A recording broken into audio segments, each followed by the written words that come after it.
ফুলাটা বিদেশ থেকে সিডি ফাটাইছে, পরবার টরবার পারি না, মূর্খ সুর্খ মানুষ।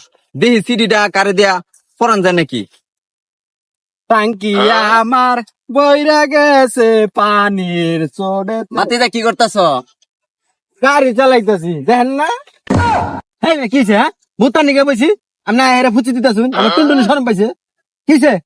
ফুলা বিদেশ থেকে সিডি ফাটাইছে বুঝছস। আমি 10 গ্রামে তো সিডি ভরার মতন কারো দেখতেছি না। আর তোর মধ্যে যে ট্যালেন্ট দেখতেছি তোর মুত্তাছস না, তো আমি বুঝতেছি তোর মাথা পুরা ট্যালেন্ট ভরা। আর এই সিডি তুই সারা কি ভরতারতো না, এর লিগে আমি মনে করস তুই যখন মুত্তাছস তোর টুনটুনি দেখছি। দে এদিকে দেন। ট্যালেন্ট আমার মাথায় নাই, আমার মাথায় ট্যালেন্টে ফির ফির ফির ফির ফির করতেছে। বাতি যা, ওটা তোমার টুনটুনি দেখে আমি বুঝছি। চাচা বল চাচা, সিঁড়ির অবস্থা তো বেশি একটা ভালো না। ঠিক আছে বাজার নে বাজার কি চাচা, ওই চাচা